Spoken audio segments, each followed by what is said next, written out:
Hello. Welcome to Care ALS Plus Capsule, Episode 2. Episode 2 already, huh? Yeah, time flies when you're having fun. That's the truth. So today we are diving into something pretty complex, amyotrophic lateral sclerosis, or ALS, as most people know it. Right. We want to break it down, though, and give everyone a clear picture of, what exactly this condition is, what it's all about. Yeah. We put some really interesting research to pull from, some great expert sources. Yeah. For this one, we're looking at a clinical review from the European Journal of Neurology. That was from 2020. Okay. We also have a seminar in The Lancet. That's from 2022. Okay. And a review from Nature Reviews Drug Discovery, also from 2022. Wow. So really recent cutting-edge stuff. Yeah. Yeah. So it should give us a pretty up-to-date picture of what's going on with ALS. That's awesome. Medical topics can be tough to wrap your head around sometimes. So, our goal here, like we always say, is to make sure that even if you've never heard of ALS, even if this is totally new to you, you walk away from this deep dive feeling like you've got a good grasp on the basics. Totally. So let's just jump right in. Yeah, let's do it. And start with that fundamental question. Yeah. What exactly is ALS? Well, I guess the simplest way to explain it is it's a disease where the nerve cells that control your muscles, they gradually start to die off. Okay. And those nerve cells are called motor neurons. Okay. And they live in your brain and your spinal cord. I see. And their job is to send signals to tell your muscles what to do. We're talking about the muscles you consciously control. Yeah, right. So like your arms, your legs, things like that. Voluntary muscles. Exactly. So when those motor neurons, when they start to fail, what actually happens in the body? So basically what happens is as these motor neurons degenerate, your muscles start to weaken, they waste away. It's a process called denervation. Okay. You might also hear ALS referred to as motor neuron disease. It's the same thing, different names for the same condition. Same thing. Got it. Yeah. Okay, so that's a good starting point. Let's talk symptoms then. Yeah. If someone suspects they might have ALS, what are some of the things they might notice first? Usually the hallmark symptom, the thing that really stands out is this progressive muscle weakness. And I don't just mean like feeling a little tired, Yeah. This is like you actually notice a loss of strength, and it just keeps getting worse over time. Got it. A lot of times that comes with muscle atrophy. So that's where the muscles start to shrink, they get smaller. Okay. And then you also might see or even feel these little twitches under the skin. We call those fasciculations. Oh, okay. Interesting. Yeah, it kind of looks like a little ripple going across the muscle. I see. So is there a typical place where this weakness starts, or can it kind of pop up anywhere?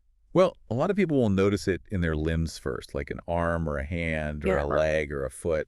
So if it starts in the arm or hand, that's what we call cervical onset, because it's up in the neck areas of spinal cord. If it starts down in a leg or a foot, that's what we call lumbar onset, Okay. because that's the lower part of the back. Makes sense. But for some people, it actually starts in the muscles that control speech and swallowing, and that's called bulbar onset. Okay. Yeah. Are there other less common ways it might show up at first? Yeah, ALS it's a tricky disease, and it can present in some unusual ways sometimes. Okay. So, for example, somebody might have what we call flail arm or flail leg syndrome, and that's where there's really pronounced weakness, mostly in the arms or the legs, and that might go on for a while. There's also something called primary lateral sclerosis, which is kind of a mouthful, but it mostly affects the upper motor neurons. And we'll talk about those a bit more in a minute. Okay. And then there's progressive muscular atrophy, and that mainly affects the lower motor neurons. And then in rarer cases, the first thing that might really stand out is trouble breathing.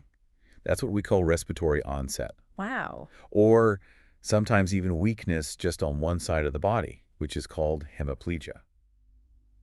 So a lot of variability in the way that this can actually present. Exactly. Yeah, it's not always straightforward. So let's say someone goes to the doctor and the doctor thinks, okay, maybe this could be ALS. Right. What are they looking for during the physical exam? So the neurological exam is super important for for diagnosing ALS, doctors are going to be looking for signs of damage to both the upper motor neurons, or UMNs, Okay. and the lower motor neurons, the LMNs. Okay. And you can think of it this way, like the upper motor neurons, those are kind of like the command centers in the brain. They're sending signals down to the spinal cord. Okay. And then the lower motor neurons, those are like the messengers, they carry those signals from the spinal cord out to the muscles. I see. And ALS affects both of those pathways. Wow. Yeah. Okay, so we need to break that down a little further. Yeah, absolutely. When you say lower motor neuron signs, Right. what are some specific things that you would be looking for there? So when the messengers, the lower motor neurons are damaged, you see things like that muscle weakness that we talked about, Yeah. the muscle shrinking, the atrophy, has little Mhm. twitches, the fasciculations, and also the muscle tone decreases. So the muscles might feel kind of soft or floppy. Okay. Yeah. And then on the flip side, what about signs of upper motor neuron damage? So with upper motor neuron damage, the command centers and their connections to the spinal cord aren't working right. So you might see what we call hyperreflexia. Oh. It is just a fancy way of saying that the reflexes are really brisk or exaggerated. Okay. You might also see increased muscle tone. The muscles might feel stiff or tight, and the movements might become slow or a bit clumsy. So for the actual clinical diagnosis then, Yeah. it sounds like the key is finding evidence of damage in both of these systems. Exactly. And along with, that progressive muscle weakness that we talked about. Yes, seeing that pattern of both UMN and LMN signs, and then that progressive weakness is really the cornerstone of diagnosing ALS clinically. Okay. But we do have other tests that we can use to back that up and make sure that it's not something else that's causing the symptoms. Like what kinds of tests? Well, electrodiagnostic tests are really helpful. Okay. So things like nerve conduction studies and electromyography or EMG, those can help us confirm if the lower motor neurons are involved. Okay. And they can also help us rule out other nerve or muscle problems. And we also typically do MRI scans of the brain and the spinal cord, Okay. just to make sure there's nothing structural going on, like a tumor or a pinched nerve Right. that could be causing similar symptoms. I've heard before about different criteria used for diagnosis. Yeah. Is that still a thing? Yeah, so historically we had what were called the revised Escorial criteria. Okay. And it was a way of kind of categorizing how likely it was that somebody had ALS.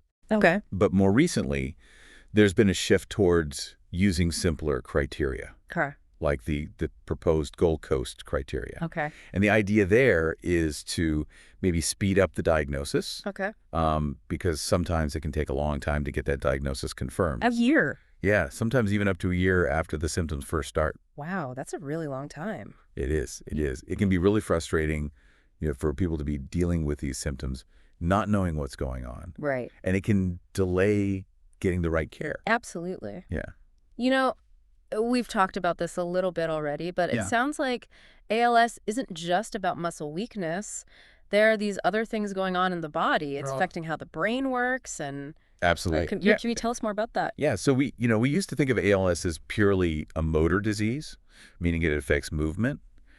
But now we know that it can affect other systems in the body as well. And it's actually estimated that up to 50% of people with ALS will experience what we call extramotor symptoms. Extramotor. Yeah, so these are symptoms that are not directly related to the muscles themselves. Okay.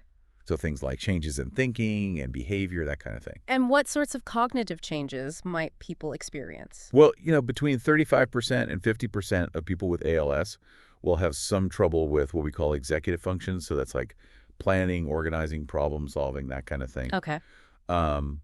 And they might also have trouble with language, Okay. communicating their thoughts. What about behavioral changes? What sorts of things might be going on there? Well, you might see things like apathy, so a loss of interest in things they used to enjoy. Okay. They might be more irritable than usual. They might start to neglect their personal hygiene. Mm. Their eating habits might change. So it really can affect, a lot of different aspects of daily living. It really can. Yeah. And it's interesting because there's a link between ALS and another condition called frontotemporal dementia, or FTD. Yeah. How are those connected?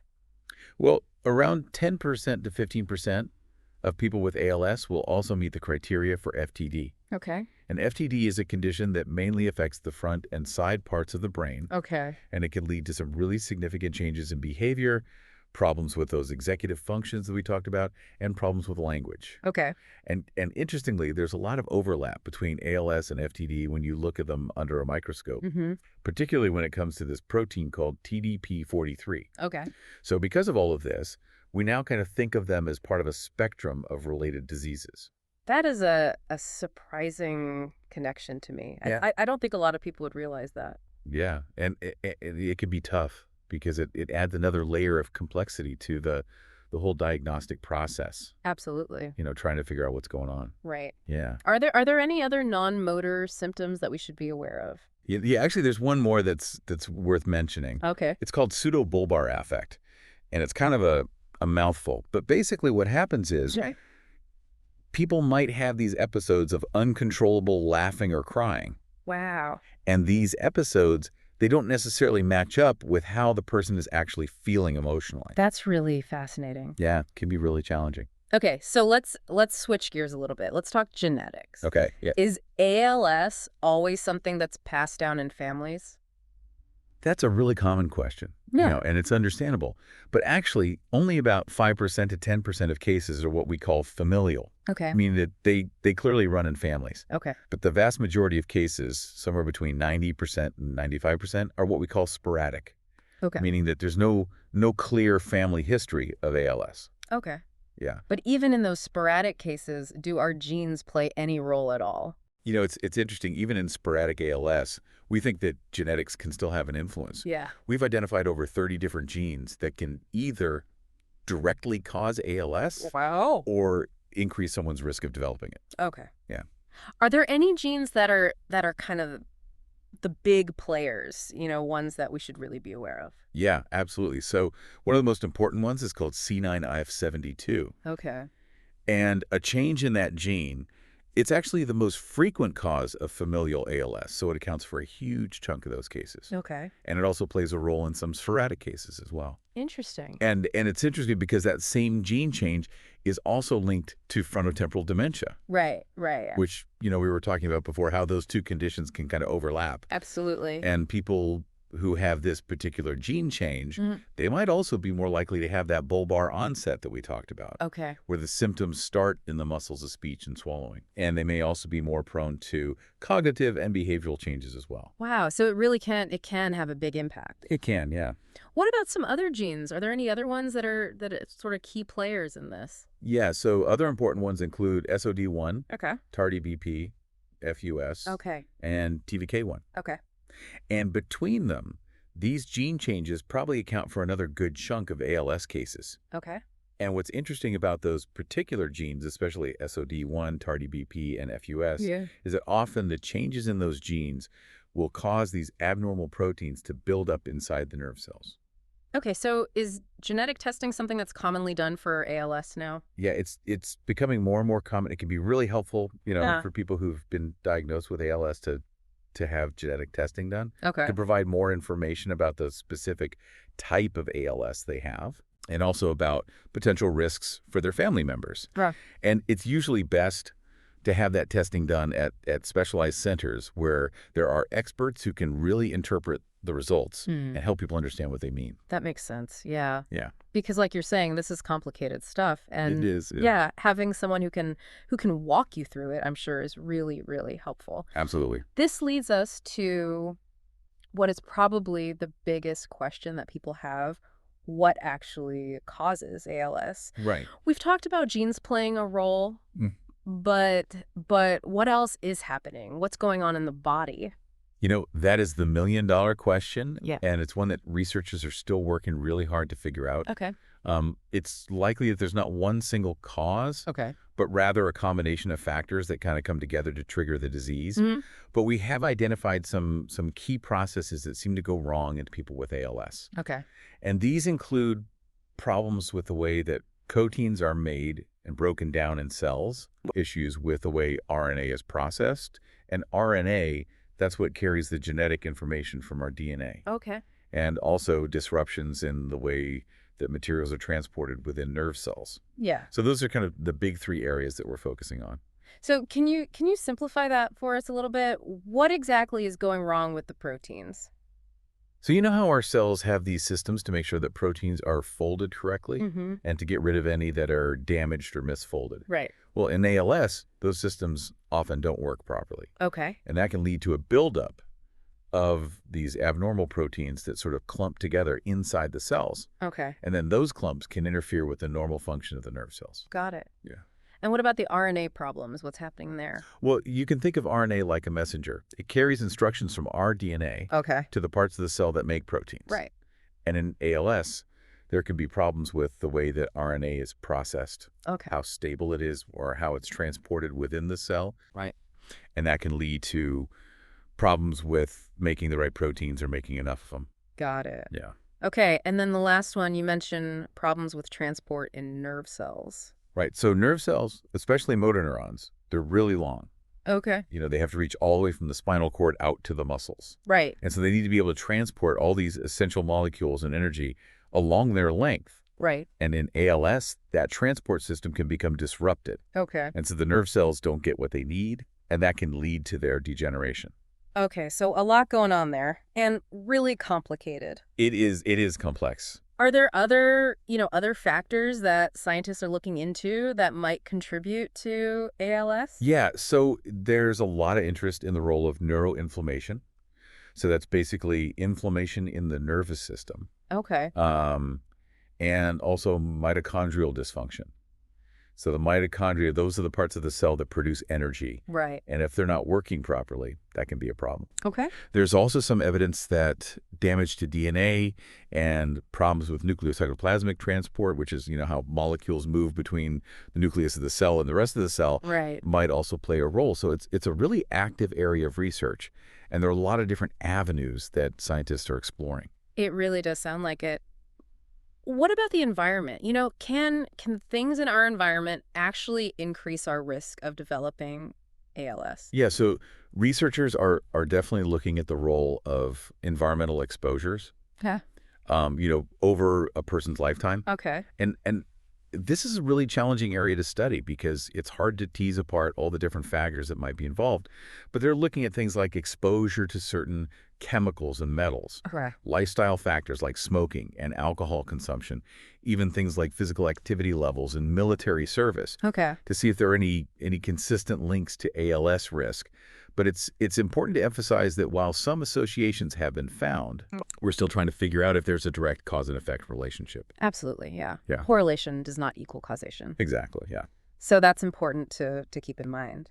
Okay, well, it's clear that this is a very complex disease. Yes. A lot going on. So let's talk about what it means for someone who's diagnosed with ALS in terms of, what they can expect and what treatments are available. Well, unfortunately, in most cases, ALS is a progressive disease. Yeah. That means the symptoms tend to get worse over time. Okay. And the average survival time after diagnosis is about 3 years. Wow. And often the main cause of death is respiratory failure. Okay. As the muscles involved in breathing become weaker. Mm-hmm. For people with bulbar onset ALS, Okay. sometimes the progression can be a bit faster. The average survival time might be closer to 2 years. Okay. Yeah. Are there any treatments that can slow the disease down? Well, there are a few medications that have been approved for ALS treatment. So riluzole, edaravone, Yeah. and AMX0035. But it's important to understand that they have a pretty modest effect at this point. Okay. Typically they might extend survival by a few months. Okay. Yeah. So what is the main focus of care for people living with ALS then? Well, the real cornerstone of ALS care is what we call multidisciplinary care. Okay. And that basically means that there's a whole team of healthcare professionals who are working together to help manage all the different challenges of ALS. Yep. So that team might include, doctors, nurses, physical therapists, occupational therapists, speech therapists, dietitians, social workers, Wow. all sorts of different specialists who can, each contribute their expertise to helping the person with ALS. Okay. Yeah. And what are some of the things that they would be, working on with the patient? So some key areas are, providing nutritional support. Okay. So that might involve making dietary changes or even using a feeding tube if swallowing becomes too difficult. There's also respiratory support. So using non-invasive ventilation like a BiPAP machine Okay. can really help to improve breathing and quality of life, and also extend survival. Okay. Um, we also focus on managing symptoms. So, there are medications that can help with things like drooling, Okay. muscle cramps, and emotional lability. And then speech therapy is also really important to help people maintain their ability to communicate Hmm. and to manage swallowing difficulties as well. It sounds like, getting help early is really key. It is, yeah. Huh. Early diagnosis and early intervention. Okay. Getting connected with that multidisciplinary care team Okay. are so important for helping people with ALS maintain their quality of life for as long as possible. Absolutely. Yeah. So looking ahead, is there hope for more effective treatments down the road? I think absolutely there is. Mhm. There's so much exciting research happening right now. Oh. Scientists are working on a lot of different approaches to try to stop or slow down ALS. Okay. So we have therapies that are targeting specific genes. All right. We have strategies to improve the way that proteins are handled inside the cells, Mhm. ways to reduce inflammation and protect nerve cells. Okay. And there are even clinical trials that are looking at using gene therapy to actually, go in and try to correct Yeah. the underlying genetic defects that are causing ALS. Wow. That's incredible. Yeah, it's a really exciting time to be working in this field. Absolutely. Yeah. How do researchers know if these new treatments are actually working? Well, that's where biomarkers come in. Okay. So biomarkers, those are basically things that we can measure in the body, like, certain proteins in the blood or in the spinal fluid Okay. that can tell us about the disease process. Okay. So we can use biomarkers to help diagnose ALS, Okay. to help us understand how quickly the disease might be progressing, and also to see if a new treatment is actually having the desired effect. Oh. So they're really useful tools for researchers? Absolutely, yeah. And imaging techniques are also advancing really rapidly, so we're getting better and better at being able to see what's happening in the brain and the spinal cord. Okay. And clinical trials themselves are also becoming more sophisticated. We're getting better at understanding the different forms of ALS, Okay. and we're designing trials that are better able to test new treatments effectively. It sounds like even though this is a very serious condition, there's a lot of work being done and a lot of hope for the future. Yeah, absolutely. Yeah. Our understanding of ALS has come a long way, even just in the last few years. Right. And I think that's really driving progress in developing new and more effective treatments. Well, this has been incredibly helpful. I feel like I've learned a lot today. Good. Glad to hear that. It's clearly a very complex condition with so many different facets to it. It is. Thank you so much for breaking it down for us today. You're welcome. It was my pleasure. Care ALS Plus capsule.